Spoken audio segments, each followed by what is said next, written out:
ativa e passiva, tá bom? Então vamos lá, conquista dos direitos no Brasil. Pessoal, cite aí um direito que nós temos. Cite um direito que você tem aí, que você usufrui desse direito, por exemplo. Quem sabe um direito aí? Um direito que você tem. Direito de ir e vir? Isso, direito de ir e vir, né? Direito à liberdade de ir e vir, né? Esse direito que o Pablo falou, né? Ele está cifrado lá no artigo 5º da Constituição, né? O artigo 5º que é o artigo, vamos dizer assim, o artigo máximo, né? Aquele artigo que estampa a Constituição, né? Direito de ir e vir, direito à liberdade de associação, liberdade religiosa e assim vai, né? Então, a escola, né? A escola é o que que é? Um A direito. liberdade de expressão. Liberdade de expressão. A escola, vocês acham que é o quê?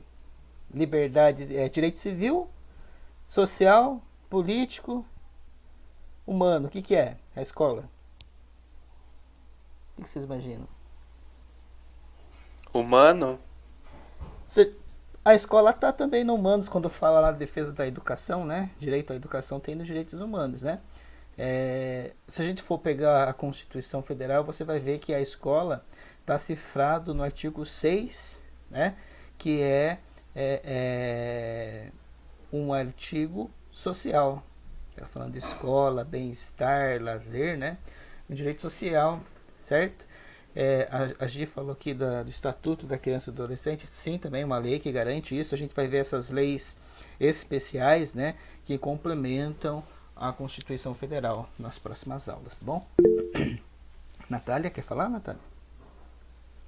Qual que é a diferença entre o direito civil e o direito social?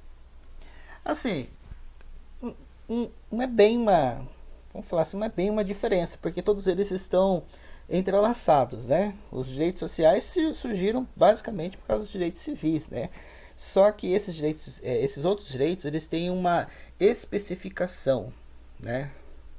Dizendo, os direitos civis eles vão tratar, né, da questão da cidadania, o direito à vida, à liberdade, à igualdade, né, à propriedade da própria imagem, né, que garante o indivíduo, né, ter a honra da própria imagem, né.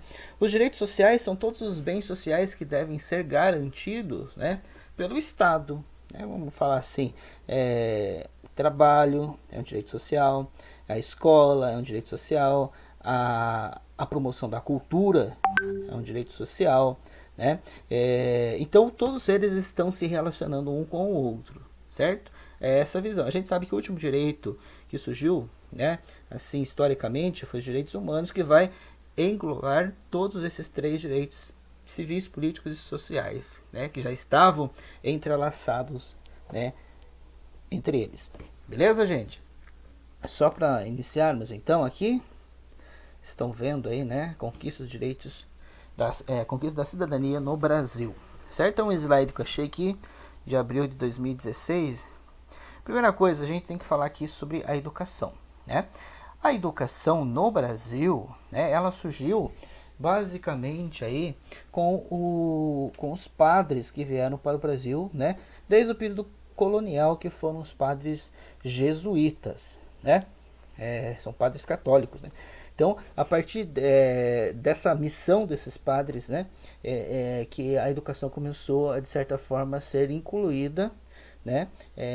Só que nem todos tinham acesso a essa educação. Somente homens, né, de família rica, de certa forma, e as mulheres não eram incluídas na escola. A mulher, então, ela não tinha esse direito à educação que todas hoje têm, por exemplo, né?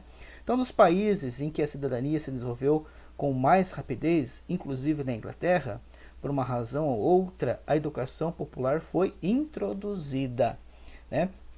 Foi ela que permitiu às pessoas tomarem conhecimento de seus direitos. Então, onde você aprende que você tem direitos? Na escola. É isso que nós estamos fazendo hoje. Na escola que você vai aprender sobre os seus direitos, né? Sobre aquilo que é direito inalienável, né, de cada um de nós, que não pode ser tirado. Quando eu falo assim, inalienável, ele não pode ser retirado, né, da sua essência como cidadão. Tá bom? Então a ausência de uma população educada tem sido sempre um dos principais obstáculos à construção da cidadania civil e política, tá bom? Então a educação ela é necessária, certo? Por quê? Porque a educação vai auxiliar o Estado ao crescimento. Então a gente pensa assim, a educação ela é desnecessária. Não é. O que é mais necessário, se a gente for ver no contexto do Estado, para o Estado evoluir, né, para ele se desenvolver, é através da escola. É através da escola que os indivíduos vão construir, né, a sua cidadania, vão adquirir aí o patriotismo, por exemplo, né, certo? Porque, por isso que fala aqui da cidadania civil e política. Né? A partir do momento que você está na escola, você está tendo uma construção política também, certo? Ideológica, com certeza, né? Então, a educação, num primeiro momento, introduzida pelos jesuítas no Brasil, acesso a poucos, né? Acesso somente àqueles que poderiam pagar. Não existia escola pública nesse período, né? Então, se era cobrado o ensino no período. E as mulheres eram totalmente excluídas dessa participação, né, escolar, certo? Isso vai mudando com a passagem do tempo, né? O acesso à escola vai se tornando mais popular com a passagem do tempo. Podemos falar assim que existiu vários pioneiros, né, nessa construção da escola, né? Então, por exemplo, quem quiser estudar pedagogia vai estudar isso que eu estou falando, tá? Então você vai ver que a escola ela vai se tornando algo popular porque o Estado viu a necessidade de educar o povo, né? De deixar o povo culto, de certa forma politizar, né, as pessoas dentro da sociedade, beleza? Alguém tem alguma pergunta sobre isso? Não? Vamos continuar então. Pessoal, então você está vendo que o primeiro, né, ponto aí de direito foi a educação, né? Sem falar da educação, né? Porque surgiu as escolas, né? Os jesuítas vieram para o Brasil, né? Então a educação é um direito social, né? A educação, a escola é um direito social, direito à educação, tá? Que pode ser introduzido também direitos civis, direitos humanos, né? Mas se caracteriza numa questão jurídica, né? Como direito social, tá? As perspectivas. Deixa eu ver se é aqui mesmo que eu devo ir. Pera aí, gente. Aqui mesmo. A perspectiva de emancipação apresentadas pelos movimentos sociais, né? Essa aqui é uma visão da Marlene Ribeiro, Universidade Federal do Rio Grande do Sul, né? Ela fala então que existe uma contradição, né? As contradições mostram algumas possibilidades, todavia são muitos limites inerentes à educação escolar para que ela possa se construir como uma via preferencial de acesso à cidadania, né? Então ela fala aqui dessa contradição. Será que a escola realmente é uma via de construção da cidadania ou será que ela se perdeu no caminho, né? Projetar a emancipação social em sentido mais amplo do que o proposto pelos princípios abstratos de liberdade e de igualdade, ampliando-se assim o horizonte da educação para além da cidadania burguesa. Então ela está falando assim que, a partir do momento que a escola ela tem aí uma visão social necessária, ela deve ser disseminada para todos de uma forma igualitária. A gente já pega aí o direito à igualdade, né? Então, se só as pessoas que possuem, né, dinheiro, terras, como era no período, né, riquezas, tinham direito à educação, a camada mais popular, que é a maioria, né, ficaria, né, totalmente desprovida, certo? Então, o Estado viu essa necessidade da emancipação da educação, né, para politizar, né, os cidadãos, tá bom? Se a filosofia e a história mostram que a cidadania, tanto grega como moderna, lembrando, né, que a gente já viu isso daí, a cidadania grega é totalmente diferente, né, da cidadania moderna hoje, né? A gente vê que a educação lá, como era nos gregos, era destinada aos homens que poderiam pagar por ela, né? Hoje em dia essa educação mudou, né? Não foi desenhada para justificar a participação política de índios, está vendo só? Negros, mulheres, os trabalhadores rurais e urbanos, porque não imaginar que esses sujeitos, em seus movimentos, possam ser capazes de inventar seus próprios conceitos, suas próprias utopias, suas próprias escolas, Sim, aí vem a questão da cultura, da regionalização, né? Então, a escola, a gente pensa na escola como um prédio físico, né? Mas a escola é muito mais do que um prédio físico, né? Onde a gente vai para estudar ciências, né? O que a gente está fazendo agora, estudando sociologia, como a ciência. A escola, ela tem vários caráteres diferentes. A educação, então, ela está centralizada em vários contextos, né? Do nosso cotidiano, na família, na religião, né? E nós aprendemos nesses contextos sociais, certo? Então, a escola que nós temos, né, que nós aprendemos, ela, além da escola física que ensina ciências, né, temos a escola cotidiana, onde nós aprendemos também, certo? A vivência em sociedade é uma forma de escolarização também, né? Então nós temos aqui, ó, como que se deu então esse processo, né, dos direitos? Vamos falar de cidadania ativa e passiva. Vocês sabem a diferença dos termos? Alguém pode me falar sobre essa diferença? Alguém consegue exprimir essa diferença ou não? Cidadania passiva e ativa? Não? Não. Pessoal, então assim, a cidadania ativa já diz a palavra, né? Aquele que se põe em ação, aquele que está em ação, né? O indivíduo que se põe em ação. Né? A passiva é a passividade, aquele que não está em ação. Ou através de uma repressão pode existir uma passividade. Né? Então, os cidadãos, né, ativos são os cidadãos participantes do contexto, né, social. Os cidadãos passivos, ou eles são reprimidos, ou eles não têm interesse da participação do contexto social. Né? Então, essa diferença. Então, aqui nós temos aqui alguns períodos históricos, né? O lugar do cidadão brasileiro no processo histórico de constituição dos seus direitos civis, sociais e políticos. Então, nós temos aqui os períodos que refletem, né? Os períodos que refletem essa questão da cidadania ativa e passiva. A colônia, 1530 a 1815, né? A gente sabe que quando os portugueses vieram para o Brasil, houve uma repressão no índio. Então, uma cidadania passiva ali, né? Eles foram tomados, né? Foram, de certa forma, usurpados da terra e dos direitos naturais, né? Quais são os direitos naturais? Falei para vocês, né? Direito à vida, direito à liberdade, direito à igualdade, certo? Os portugueses reconheciam os direitos naturais, certo? Porque eles tinham esse direito. O índio, ele foi reprimido nesses direitos, né? Aí o Reino Unido, né, a gente pode falar aqui, ó, que a partir de 1800, né, que é século XIX, século XX, né, o Reino Unido, o Império, Primeira República, né, até o período ali da Era Vargas, né, o Estado Novo, a gente vai ver que existia uma atividade constante, né? Prioritariamente por causa das revoltas que eram ligadas na questão, né, da terra. Então as revoltas populares do século XIX e século XX, né, elas marcaram aí a experiência da colonização, né, que gerou profundas tensões sociais, né, principalmente pela questão aí do uso da terra. Né? Então podemos ver que vários grupos, né, participaram desse conflito pelo território, pelo uso da terra, pela extração de minérios, especialmente o ouro, né? E também pelo exercício da atividade comercial, né? E o lucro obtido dessas atividades, certo? Então nós temos vários períodos,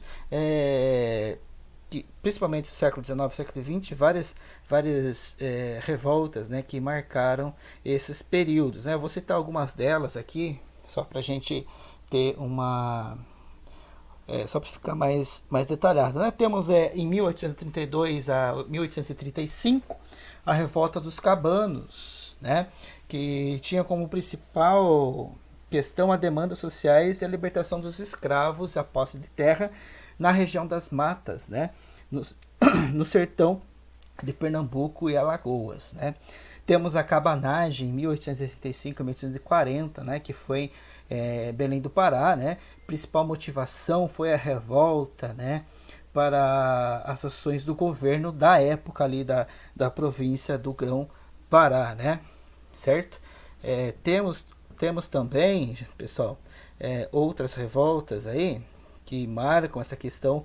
Está vendo só como os indivíduos eles lutavam por direito, o direito de usufruir de um bem, né, a terra, certo? Temos a revolta dos males, né, que eram tidos aí pela questão dos negros alforreados, né, e eles pretendiam tomar o governo e se tornar livres a fim de professar a fé que eles tinham, né, a sua crença religiosa. Aí outro direito, né, um direito civil, né, o direito de expressão da religião, né. Aí temos a balaiada, 1838 a 1840, certo? Já ouviram falar nas aulas de história, né? A balaiada, certo? Eles lutavam contra os abusos de poder, né, das autoridades locais, né, do Maranhão e Piauí, né? Balaios, por que balaios? Porque o pessoal que se reuniu ali, né, eles faziam cestos, né, de bambu, né, os balaios. Temos a revolta de 1851 a 1852, a revolta contra o censo geral, né, que era feita pelos camponeses, certo? Nas províncias do Nordeste e Minas Gerais, né? Eles iam contra esse registro geral que todos nós temos, né, que é chamado de RG hoje, certo? Porque eles acreditavam que esse registro geral era uma questão de um novo tipo aí de escravidão, né? Eles tinham medo dessa questão da escravidão, certo? Aí nós temos aí em 1874 a revolta do Quebra-Quilos, né, que foi no Rio de Janeiro, Paraíba, Pernambuco, Alagoas, né? Eram os pequenos proprietários, comerciantes e consumidores, certo? Eles queriam então um novo sistema de pesos e medidas, né? Eles eram contra esse novo sistema de pesos e medidas instaurados, né, pelo Visconde de Rio Branco, certo? Que estabeleciam novas cobranças de aluguéis, tá bom? 1896 e 1897, a Guerra de Canudos, todo mundo sabe, né? Não é nada estranho, né? No sertão da Bahia, né? O Antônio Conselheiro, né? Ele criou uma comunidade no sertão que era totalmente fora do Estado, né? Era contra o governo, eles não queriam a influência do Estado e a fé, né, católica era, de certa forma, a fé determinada nessa comunidade, certo? E o Estado foi contra essa questão, né? 1912 e 1916, aí já no século XX, a Guerra do Contestado também não é algo algo comum para nós, né? Foi no Paraná e Santa Catarina. Os trabalhadores ali, né, dessa região, eles eram contra, né, a influência das indústrias norte-americanas ali que exploravam a região e fizeram uma linha de trem aí, tirando as terras, né, das pessoas nesse período. Aí, está vendo? Então, pessoal, a cidadania ativa que essas pessoas teve nesses períodos, né?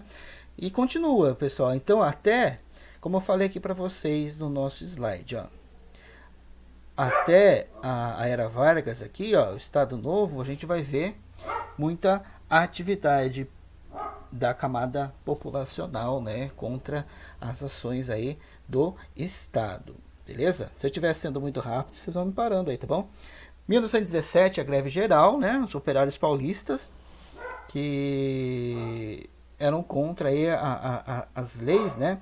Aí nós já estamos falando da questão do sindicato, certo? A lei, por exemplo, existe lá se eu não me engano, o artigo 14, né? A gente vai ver mais pra frente, daí se estiver errado eu corrijo com vocês, que fala sobre a questão da associação, né? O artigo 5º fala também sobre essa questão da associação, certo?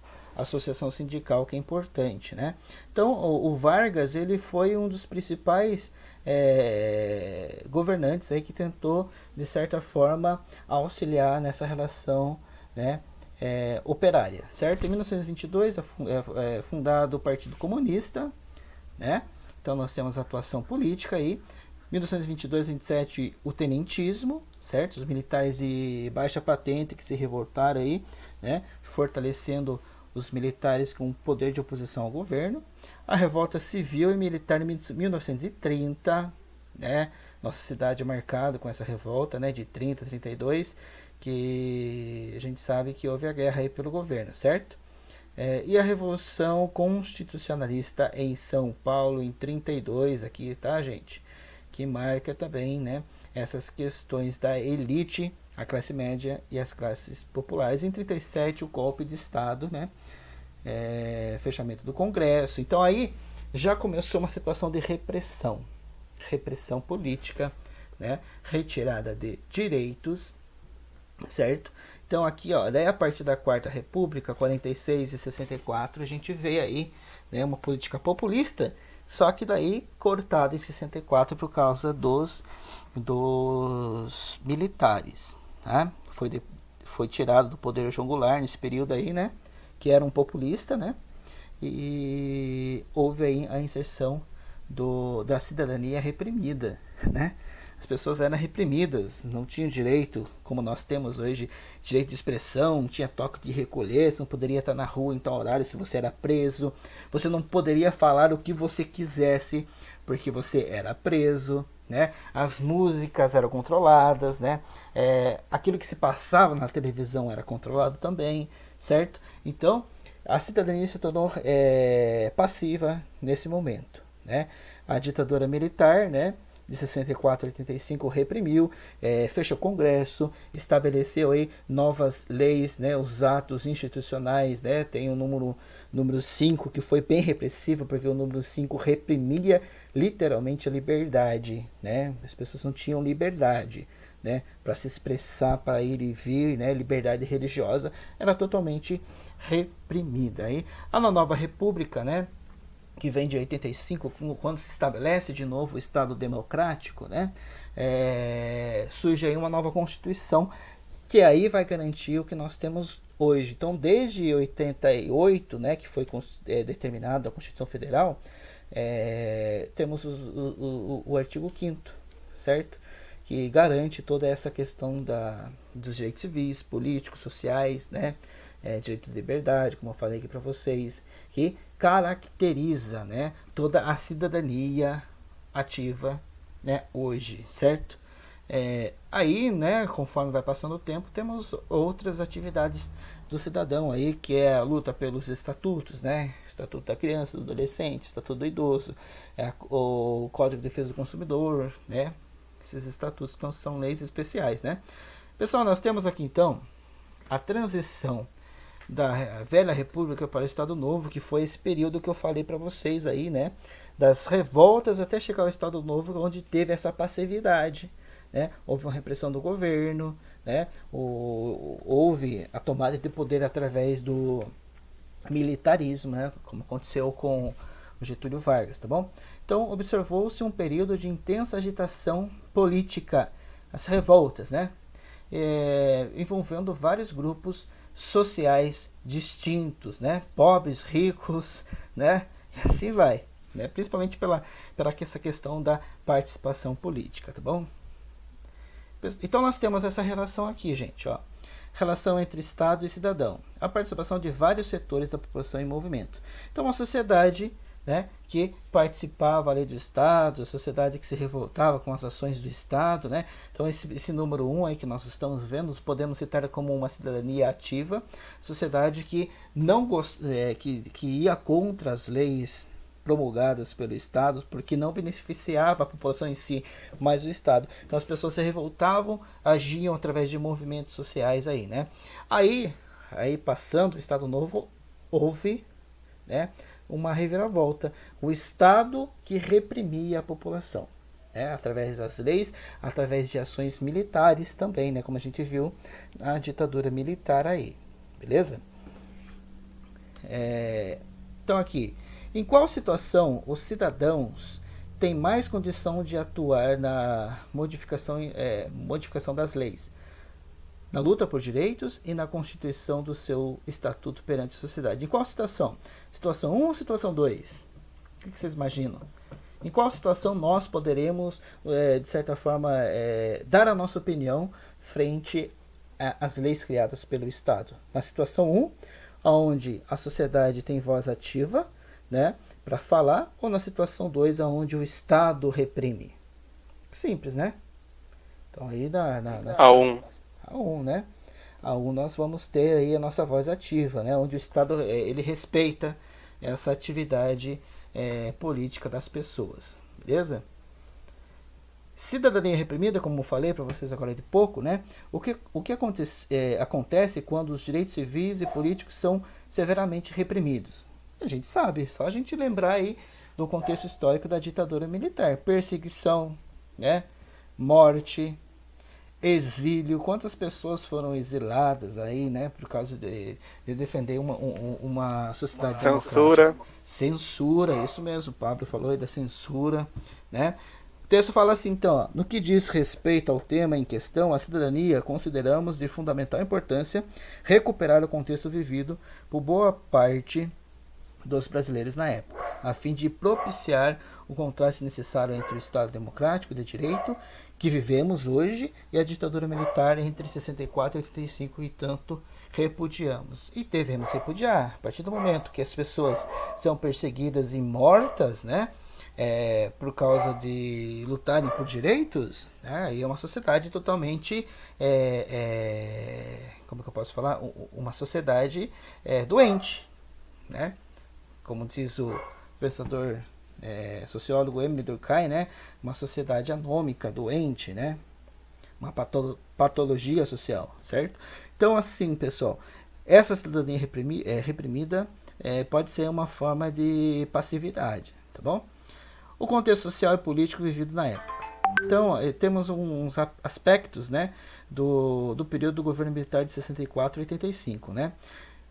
Diversos líderes políticos, sindicais, intelectuais, inclusive militares, tiveram seus direitos de votar e ser votado, bem como de ocupar cargos políticos, cassado por 10 anos. Muitos foram compulsoriamente aposentados e afastados de suas funções. Para você ver, as pessoas que participavam do sindicato, né, os intelectuais, líderes políticos que eram contra a situação de governos militares também, alguns deles, eles foram aposentados para não dar mais problema. Está vendo só como era resolvida a coisa? Qualquer pessoa suspeita de oposição podia ser acusada de corrupção, subversão e submetida à investigação. Então, qualquer pessoa que tinha uma opinião contrária, né, a esse governo na época, né, era de certa forma acusada de corrupção. O Congresso Nacional foi fechado por 2 vezes, né? A gente sabe que o Congresso é onde se criam as leis, então o governo militar fechou o Congresso para eles não criarem leis e eles despachavam, né, através de atos institucionais, né? Então a gente sabe que o presidente ele pode estabelecer medidas provisórias, né, que são leis, né? Tá bom? Outra coisa, foi introduzida uma nova lei de segurança nacional, incluindo a pena de morte por fuzilamento. Olha só, gente. Pena de morte por fuzilamento se você era contrário, né? Se você estabelecia uma subversão aí, né, ao governo, tá bom? Órgãos de segurança e informação controlados por militares, né, foram criados para vigiar, né, averiguar, interrogar e prender pessoas consideradas suspeitas, né? Muitas foram submetidas à tortura e morreram nas prisões do governo. Até hoje há pessoas desaparecidas, né? Então a gente sabe que existiam aí órgãos que controlavam a mídia, né? Então bastante pessoas aí, jornalistas, né, que de certa forma aí exprimiam suas opiniões, eram, né, caçados aí, né, nesse período, torturados e mortos, né? Como o jornalista Vladimir Herzog, né? Centenas de senadores, deputados, vereadores, dirigentes sindicais, funcionários públicos, professores universitários e pesquisadores científicos foram caçados ou perderam seus cargos e muitos se exilaram no exterior. Então muita gente, né, foi exilada nesse período do governo ditatorial e militar, certo?